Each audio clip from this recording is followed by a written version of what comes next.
Yeah, so welcome to another Sprudel Sessions. This time a little bit different. We're in a podcast studio in DIP, and yeah, we're here today with Lauren, a good friend. Good afternoon. Good afternoon. How are you? I'm good, thank you. It's Friday, always good on a Friday. Friday, traffic is excellent. Oh, brilliant. First question, still or sparkling? Obviously, Sparkling. sparkling. Good, good choice. So whilst I do this, tell me a little bit about yourself. So, my name is Lauren. I'm an interior architect and designer. I am design manager at Finch Design Consultancy, and I love all things design basically. I've been a designer for about 25 years. I shouldn't really admit that. So yeah, and I've worked in kind of all aspects of design really that's ultimately led me to Dubai. And it's not disappointed so far as design's concerned. How long you been over here for now? Nearly four, coming up to 4 years. So I'm still a bit new Still a compared to some baby. people, yeah. Um, and in those 4 years, have you seen the design space change in the sense of sustainability? Is it a bit thing that's changing? Well, it's a real buzz about sustainability, I think, at the minute, and kind of what I've tend to see because I'm really quite passionate about it, and I think what I've found over the years is people were just not on board with it. I think people like the idea of it, but not really from a commercial perspective. I don't think people have thought that it's kind of something that's beneficial or anything like that. And then obviously, as it's become a big thing now, is it comes back to kind of people, planet, profit, and that kind of where companies are jumping on board and really delving deep into how they can benefit the planet, but also how it can benefit them from a commercial point of view as well. So I think it's a battle at the moment because you've got some kind of companies, contractors, and design consultancies that have been pioneering Hmm. and leading the way. But I think, and it's a good thing really, because there's so much competition surrounding that now. If you do have a genuine interest in sustainability, you'll be glad that other companies are actually Yeah.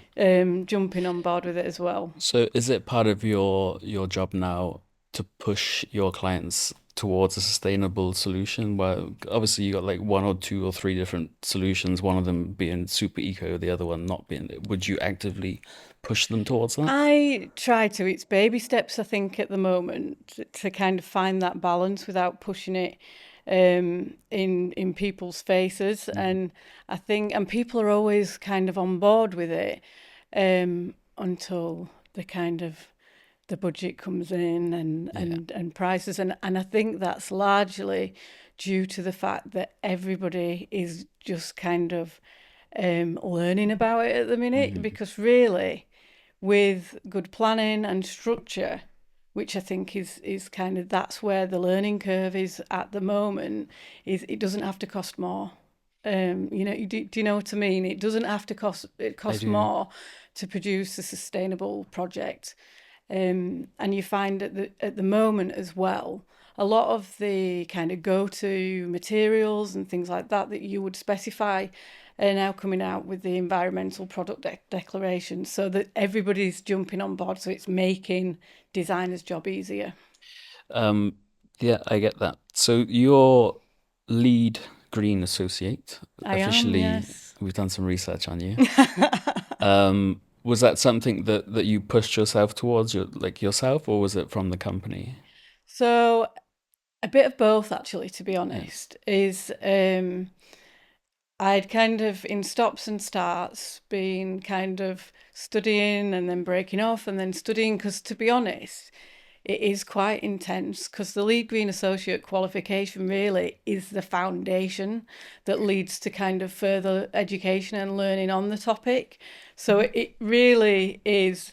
It's I think credit where credit's due to people that do obtain it because it is a lot more intense than that you actually think, but you are just literally kind of scratching the surface.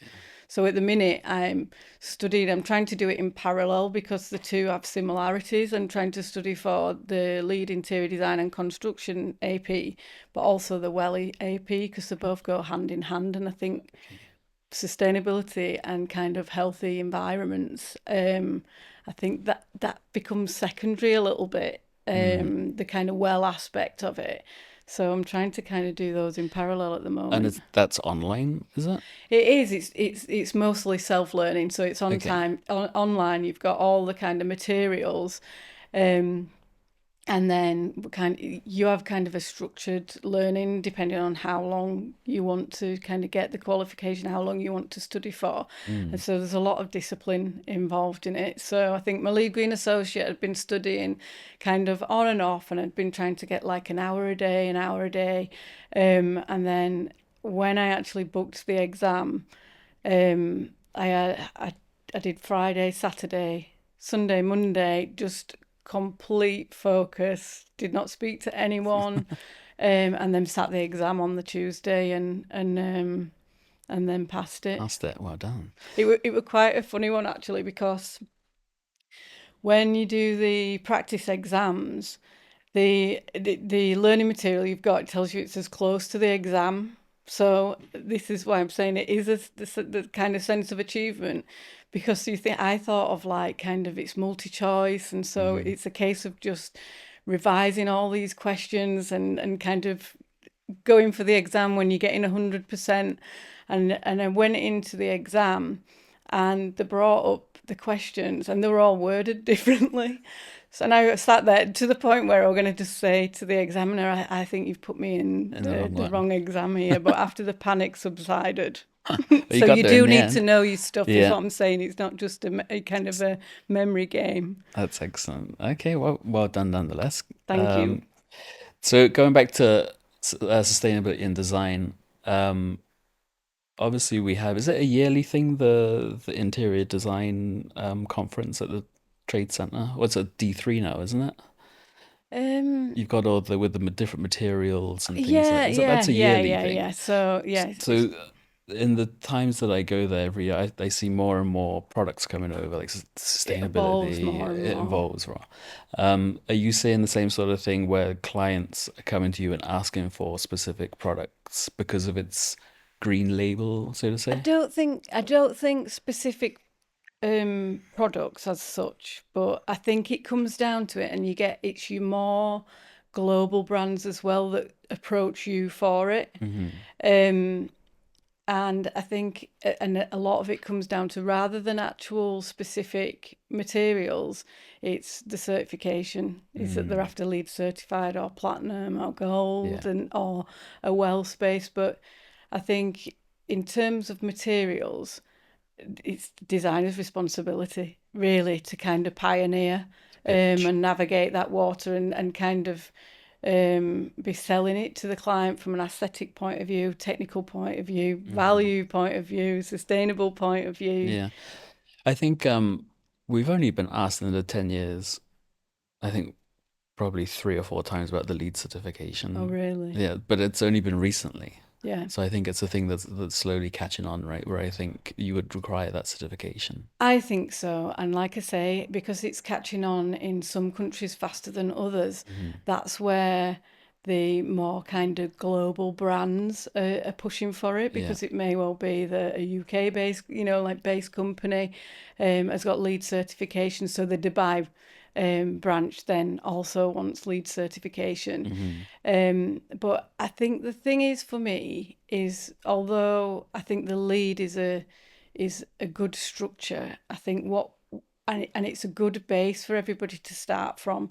But the way I see it moving forward for designers, or what I feel they should be doing and be responsible for, is regardless of whether that project is to be a lead certified, because it is ticking a box and going through scorecards, is that we should be by default and by second nature Yeah.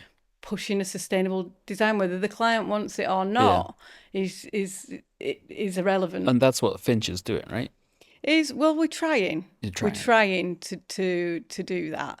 I think wherever it's a lot of it's we've got quite a young team, so a lot of it's in its infancy. We've got one of the guys. He's studying for lead at the moment, so that's kind of encourages the other guys, I think, and or kind of makes them take more notice, I Yeah. think. And I think for young designers, I think at some point or another, it's going to be a standard thing that you see on CVs. And then it's up to them to make the argument with the clients of, because obviously it's going to be, as it stands now, a little bit more expensive for a sustainable product, the sustainable material inside. But I think it depends. I think, to be is it getting honest, there? yeah, I Yeah. think, and it's a crazy one really because you'd think, um, with the products, things are being recycled or reused, Mm. or that wouldn't be the case. But I guess it's because it's new and people can kind of capitalize on that. But yeah, I think I would say that I wouldn't say that every one of our projects is sustainable, but we're certainly trying to kind of push it that way. And I think a lot, it's difficult where we are in the world because everything is imported. So I Hmm. think it's kind of about educating about how we can deliver good design, what we can source locally, and things like that, what we can reuse. Source locally is super important. Um, are you finding more and more manufacturers are choosing to come over here for different items like furniture? I know there's a big furniture manufacturing world over here. Yeah, I think more and more there are a few brands, and also there are a few furniture suppliers that are actually kind of dipping the toe in the waters of kind of the joinery side of it. Okay. So they'll find because a lot of people want custom here and things, they want it to be unique and different, and everybody wants more than what the neighbour has got, kind of Yeah. thing. Is you I think you do find more and more that people are trying to kind of adjust. And also, if you look at things being imported, it's delivery times, it dictates project timelines and things like that. Hmm. So it's when you look at it in a real holistic way, it's about kind of working smart and it not having to kind of cost more and Yeah. things like that. That makes sense. What's your biggest challenge now when you're pitching sustainable products to clients? Is there still a big resistance? Is it mainly cost or? I think if anything, it's always going to be cost. Mm. I think the problem is I think for me as a designer, when you're approaching a design, there's things to think about, really easy wins in terms of sustainability that kind of are tackled before it actually gets to the fluffy bits that that designers love, and putting material boards and designs in front of clients, and it's energy efficiency, which is the Hmm. biggest kind of cause of CO2 emissions. So you've got kind of things like MEP and the longevity of how that building's going to run. And so if you've got a main end of your budget going on that, is then it always leaves less for design. So we always get the kind of crappy end Yeah. of it that we've got to kind of navigate. So I don't think we get any. I don't think you're ever going to find a client that's going to say, "I don't want that because it's a sustainable product." You're going to get people that don't really care.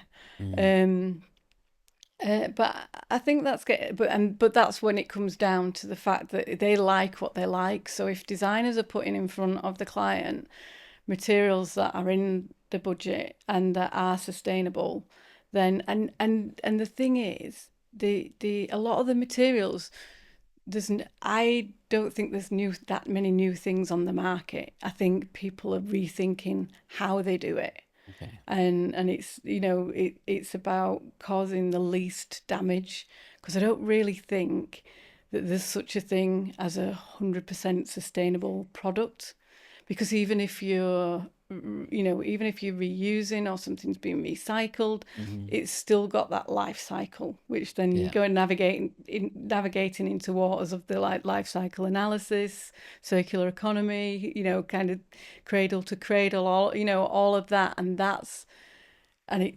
seems quite overwhelming, I think, to think about all those things. But I think once people get into the groove and become more knowledgeable, Hmm. all these different things complement each other. So it's about causing the least damage, and to try and reverse any damage that we've already made. We do need to be doing, if this makes sense, more good than less harm, Yeah. you Yeah. know? The least amount of harm, I guess. Yeah.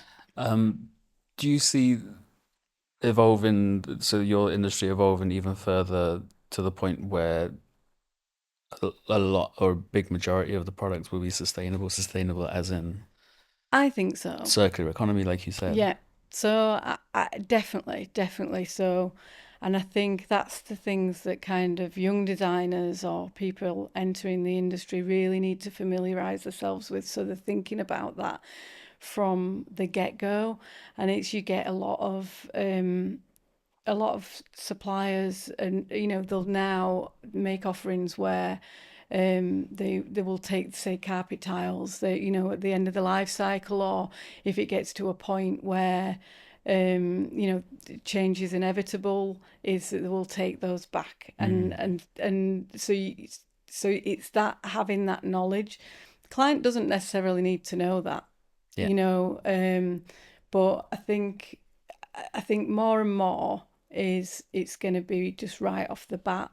And I think the thing that's going to regulate us in terms of is the certification that you get, whether it be LEED or BREEAM or whatever sustainable certifications are out there. Um, I think that is just going to regulate us. Is there a local certification already? I think is there one in Abu Dhabi? There is, it's Estidama. So Estadama. they have a pearl rating, so which I guess is equivalent to lead silver, gold, and platinum. But Dubai itself doesn't have one. I think, I'm not sure. To be honest, I'm not sure.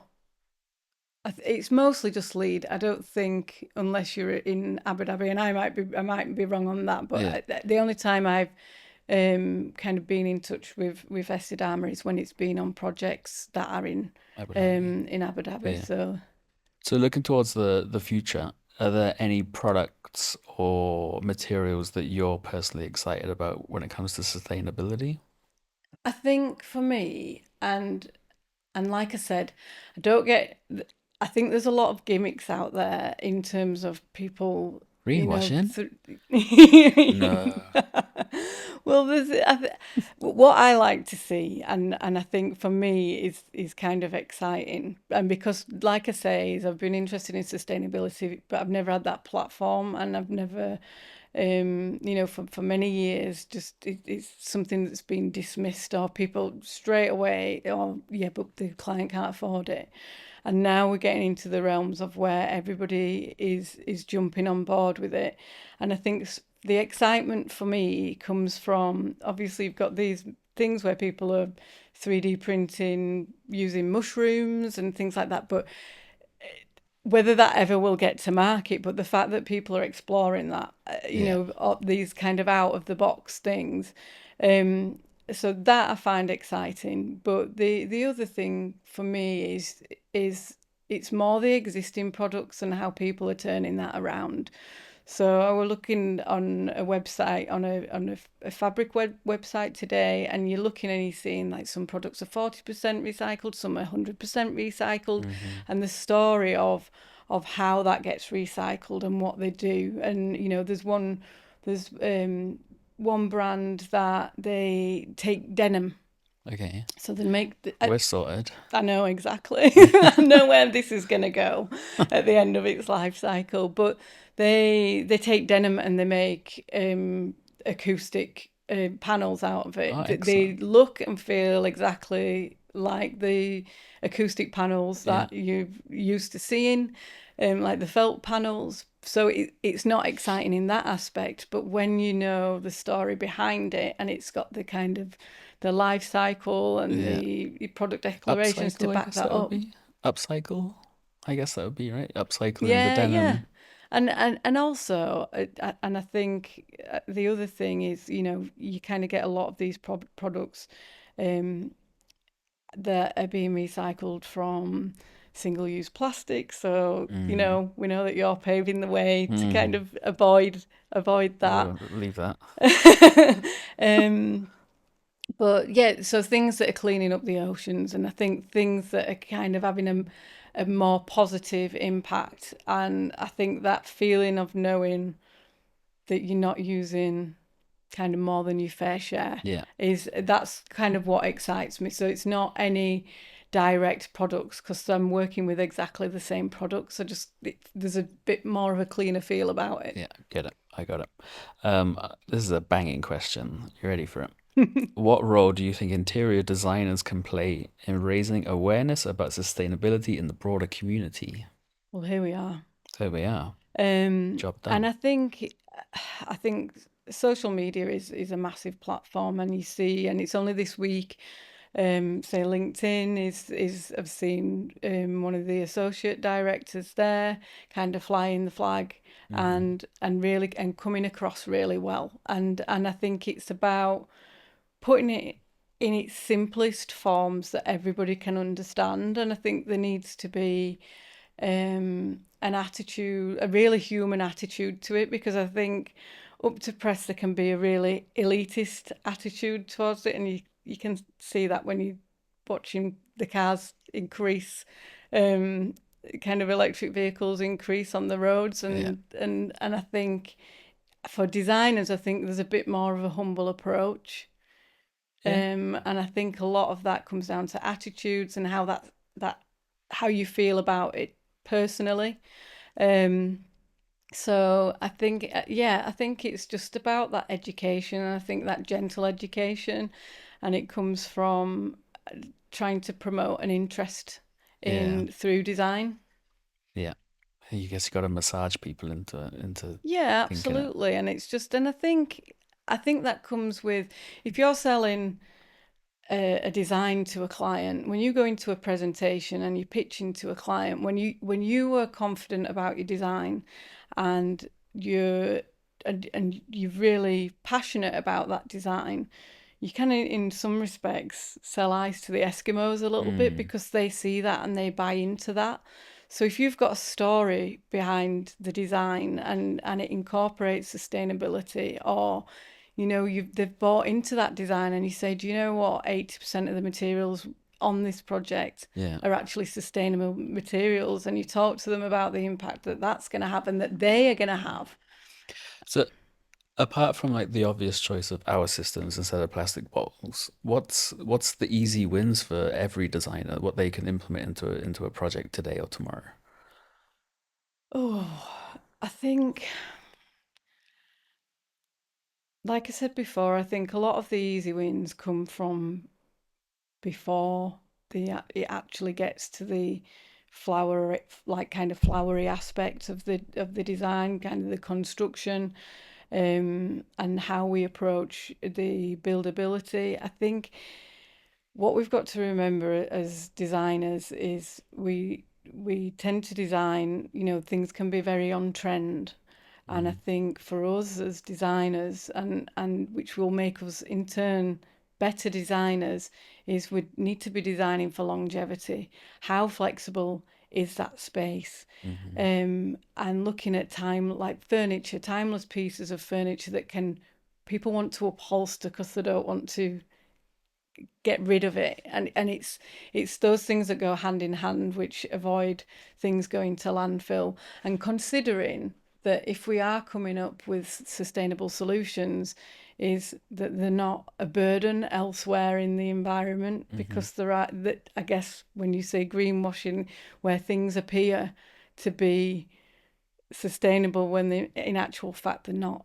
And I think with design, change is inevitable, so we, like I say, is can we reupholster chairs, can we replace, how are we going to replace flooring, or have we got flooring that is going to stand the test of time, or Yeah. is it kind of we just replace aspects of a design, Yeah. and just how agile are the spaces we're creating. Because there is a whole world out there in the UAE where old office furniture goes to, right? To be either resold or to Yeah. be reupholstered. I mean, we've got a couple of items in our office which are from one of our old clients from DIFC who moved places. So it is available, right? Yeah.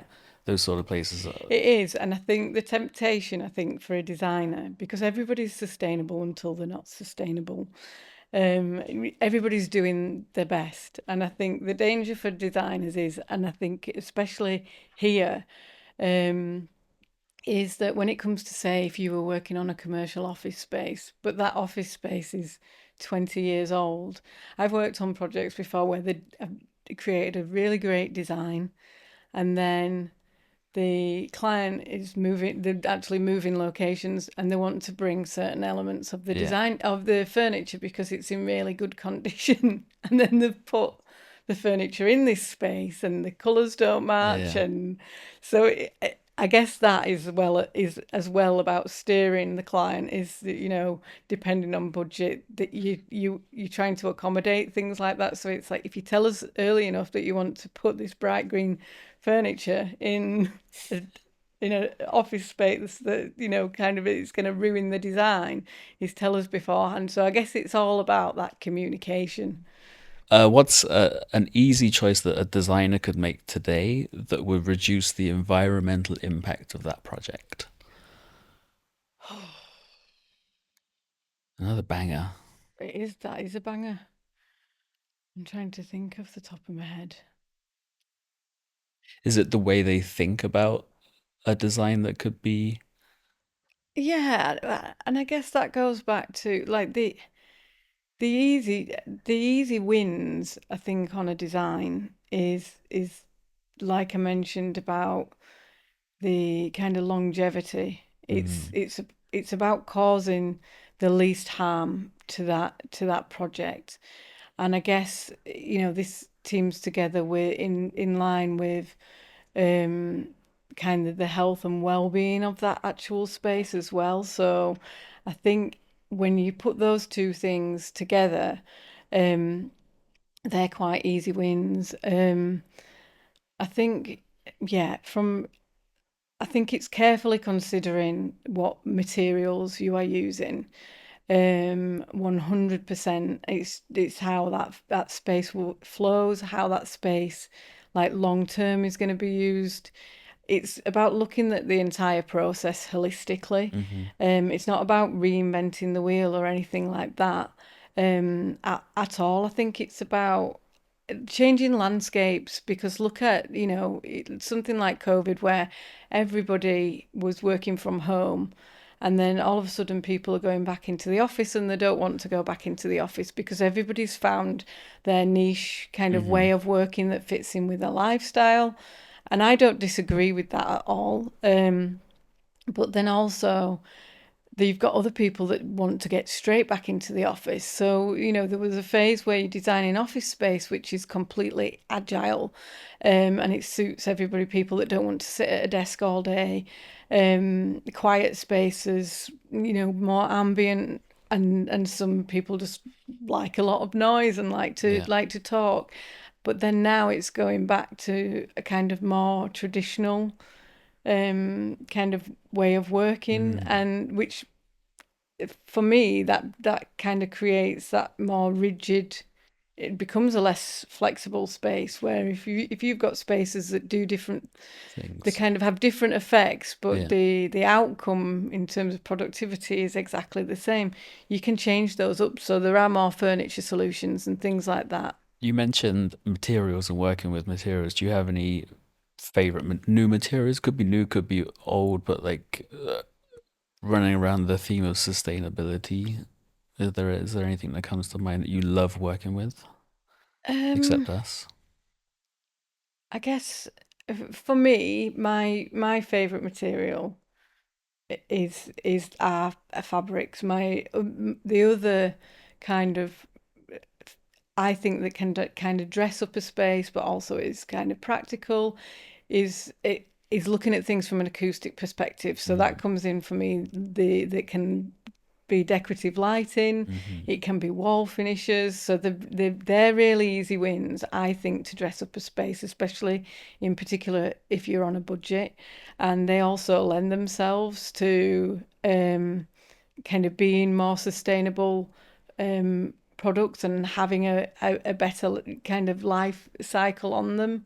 And the other for me is like, well, it's funny you should say this because I I don't let the guys in the office have the lights on through the day because I can't understand why you'd want to light an office that is surrounded by natural light.